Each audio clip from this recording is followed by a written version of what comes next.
Will is been in the industry for a long time, and he is considered by most people to be probably the most creative, innovative thinker within our business.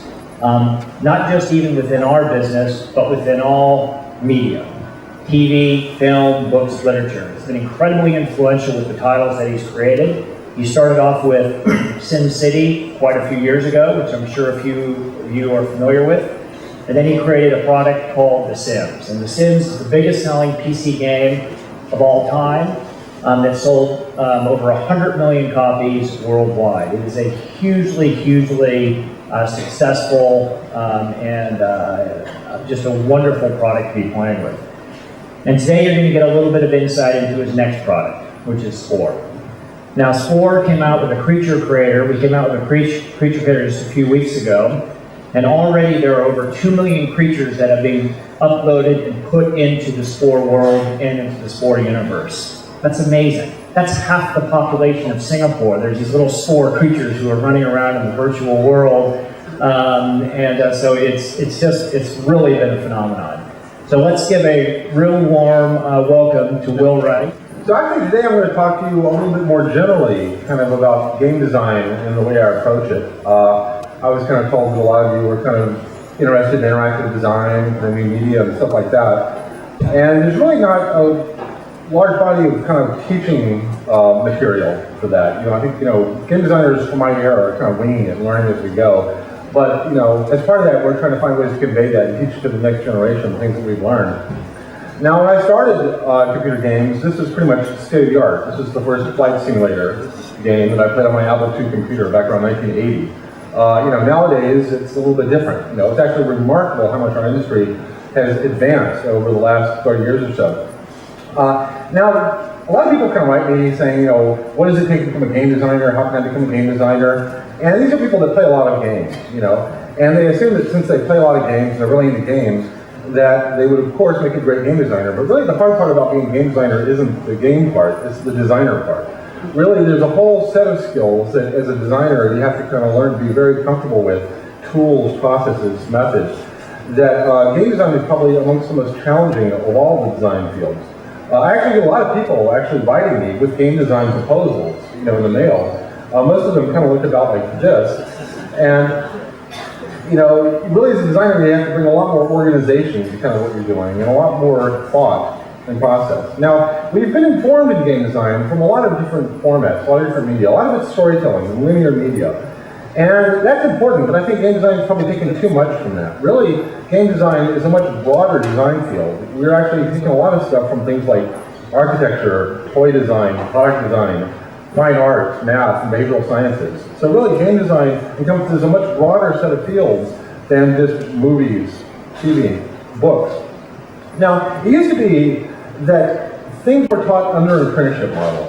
Basically, if you were learning to make a chair, for instance, you would go work with a master, and you would be an apprentice, and you would sit there and make really bad chairs for a long time, and eventually you get a little bit better and a little bit better. You're kind of learning through failure. Around the turn of the last century, we started professionalizing a lot of design fields, where you actually went to class before you ever built a chair, and you were taught theory and all this stuff academically before you were ever allowed to actually practice in your field. So we kind of flipped it around. We went from an experiential, failure-based learning model, which is kind of how I learned to make games. I really didn't have anybody teach me how to make games. I just had to make a lot of bad games to eventually make good ones. But nowadays, as we start professionalizing game design and interactive design, we're actually kind of protecting you from a lot of failure in some sense, which is not necessarily a great thing.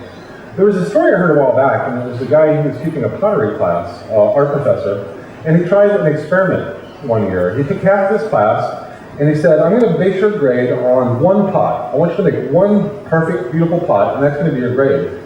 The other half of this class, he said, I don't care how bad your pots are, I'm just going to make your grade based upon how many pots you can make. The more you make, the higher your grade is. Of course, at the end of the semester, it turned out that all the very best pots were made by the group scored on quantity, just because they had gone through the process of making so many pots that they naturally got better at it. Whereas the other group had overthought that one pot they were going to make, and they were all lousy.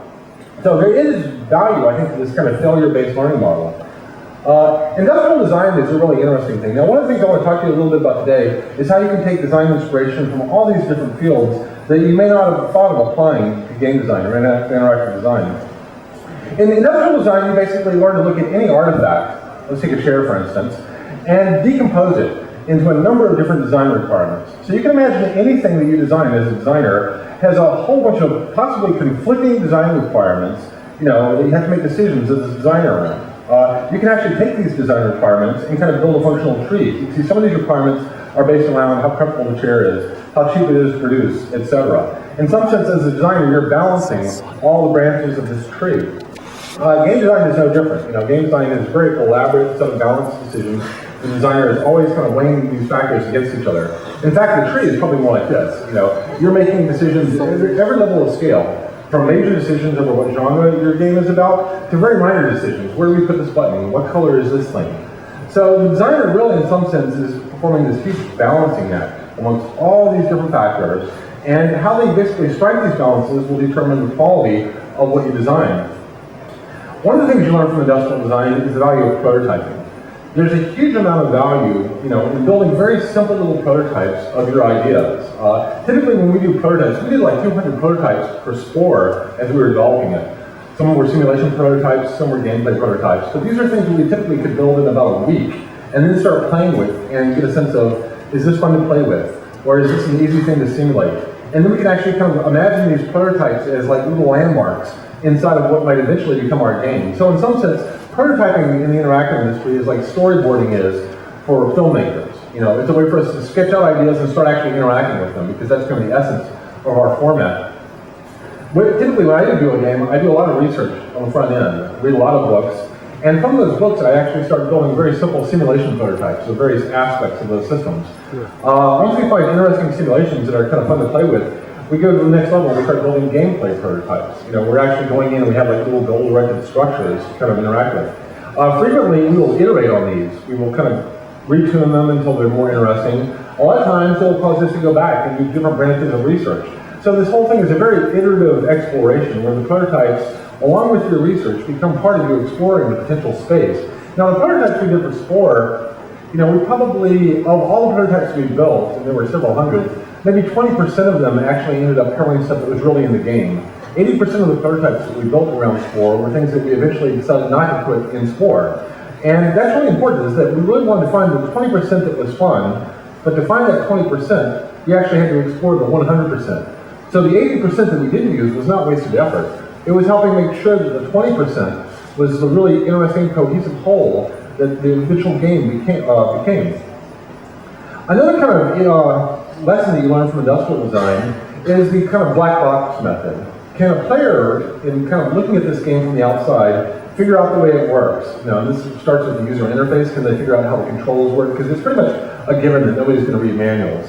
And this is very much kind of, can the user build a model of the underlying game in their head as they're playing the simulation? Because really what you want the user to be doing is building a more and more elaborate model as they play the game. When somebody comes up to SimCity and starts playing it, they come to SimCity with a very simple model of the way cities work.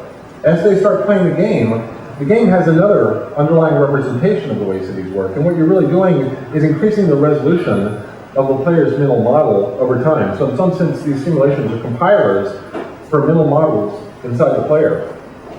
A similar thing to this is, can a player, while observing another player, figure out the way the game works? If I can see you playing a game, can I figure out and intuit the rules of the game just by watching you? And a lot of times we'll do play test groups, and we'll kind of find out at what point you actually want to grab the mouse and say, no, let me try it. Because as soon as somebody wants to grab the mouse and take over, that means they were able to observe you, understand the underlying interaction, simulation, and in your own head form a different model, and you want to try something different. So that's actually a very kind of important test, is could they build a model in their head of what they were observing. Another one is kind of more an emotional connection. Have you been playing this game to a point where you actually want to save it? When we're in early development of games, typically the game's very buggy, it's not very challenging, it's not terribly interesting.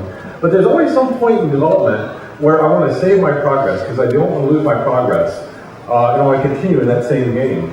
And for us, that's a big landmark in games development, is the point at which I feel emotionally connected to the game, the save game, where I want to save it and keep continuing in that game.